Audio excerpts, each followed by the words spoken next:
Have you ever explored Europe by rail? Is it on your to-do list?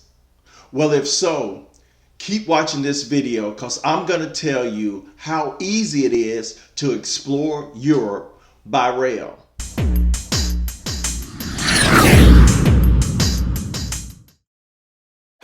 Hey fellow travelers, this is Norman Payne from Up and Away. Thank you for stopping into my channel and welcome back. This channel is about everything travel, from news to tips to hacks, destination and cruise port videos. You can see everything on this channel, so please subscribe right this moment. Have you ever thought about experiencing Europe by rail? They have a massive rail system over in Europe. I'm talking about France, Italy, Belgium, Netherlands, Germany, all by train. The train system is crazy. It is massive. You can go all over, jump off, go to little towns, get back on, go to another place. I mean, it is crazy easy to travel Europe by rail. You can get an up close and personal experience when you do travel by rail. While you're traveling, you can see the countryside. You can get off and there usually stops right in the middle of the town. So you can start your journey. Once you get off, you can just walk around in that area and experience a different town in a different country over in Europe. I have used the train system over there several times since I've started traveling Europe. The train system is the preferred travel mode over in Europe. This surpasses flying or even driving, so you can go anywhere on a train in Europe. There has been an uptick of the usage of rails over in Europe. Americans have been going over there and staying longer because they can get on a train and go somewhere else. And when I say somewhere else, the choices are endless. You can experience more of this part of the world just by using their rail system. And by doing this, you can dive into the culture, which is phenomenal. Go and eat different foods. I mean, you'll be in these little small towns and you can go to a neighborhood restaurant or go to a market, things like that right off the train station. So what it does for you, it allows you to get off the beaten path and experience some of these smaller towns. There are lots of stops on these trains. All you have to do is get off and you can get back on.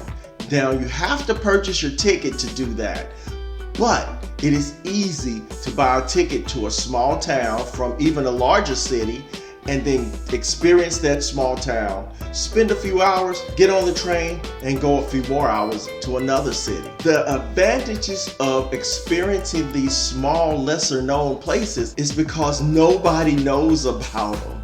So you can go, there's less crowds. It's usually less expensive as well because they don't have the tourist factor. So go and get on a train and get off and experience one of these lesser known destinations.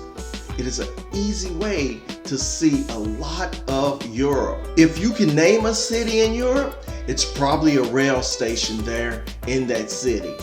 You might have to transfer to a different type of train, and the trains are transferable. It's easy to do. The top 5 destinations as people are traveling to is Switzerland, Germany, Italy, the Netherlands, and Austria. People are traveling in Europe just like we do here in the United States for different types of events. So you can go to, say, another country and then travel to another country where there is a big event. I'm talking concerts or sporting events. A lot of people are doing that. There are some huge music festivals over there every year, like Tomorrowland or the Exit Festival. There's also some large sporting events that people go to. I'm saying Wimbledon, the Tour de France, the Grand Prix over in Monaco, or the Italian Grand Prix as well.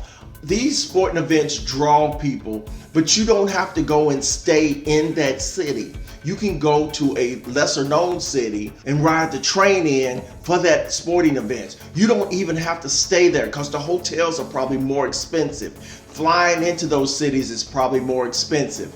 So you can go somewhere, say that's 2 hours out, and then ride the train into that city for that event. The most well-known train over there is the one that goes from London to Paris, which is the tube or the channel train. It goes under the water. It's about 32 miles long, and it is the most traveled train in that part of the region. There's also some newer trains that go from Brussels to Amsterdam. So there's a lot of choices to get you from London over to the Europe area and then go to some of the well-known cities over there. Eurostar is a big company that runs a lot of trains, but they're having some competition now with some Spanish companies and some Dutch companies that's trying to get in on this because they know that people love this travel, and you will too once you've done it. Eurostar is expanding. They have been putting money into this because they know too that we love that type of travel, and the Europeans do it every single day. It is not a big deal for them to travel to a different country in a day. Eurostar carries over 18 million passengers a year, and they are adding 50 more trains to their already wide selection of trains and destinations. I personally have planned trips over there, and I went from Paris and caught a train to Brussels, spent some time in Brussels, had a waffle or two, and then caught a train to Amsterdam, where I spent the end of my travel there. That was wonderful. It was only 2 hours between each one. I recently went to Amsterdam and caught a train to Germany, to Cologne. It was wonderful. Train went fast, it was clean, comfortable. I completely loved it. I planned a trip one time in Italy, and I went into Rome. I took the train from Rome, and then I went to Pisa, spent the day in Pisa, saw that Leaning Tower, went to Venice, hung out in Venice, did all the things you can do in Venice, and then I took the train to Milan, where I flew back to the United States. The trips are easy, comfortable, and inexpensive. You can design a trip over there and hit several places by rail. It's very, very painless. I suggest you do something like that. If you're gonna fly way over to Europe, it's usually a long 8 to 10 hour flight. Don't just spend time in one place. You can get somewhere else within a couple of hours by rail. I really think this is the best way to travel over in Europe. I wouldn't have it any other way.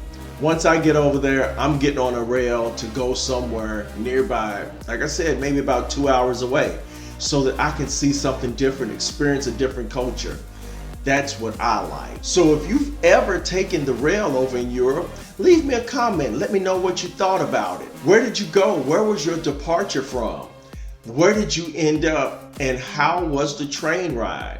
If you've never done it before, also leave me a comment and let me know what you're thinking, where you might want to go. If this video has been helpful in any way, give it a thumbs up. Let me know you liked it. Also, subscribe to my channel.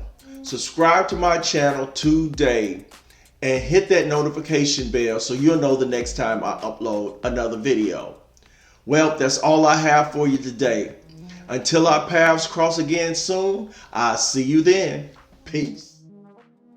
And please like this video, share it, and subscribe to my channel. Also follow me on all my social media.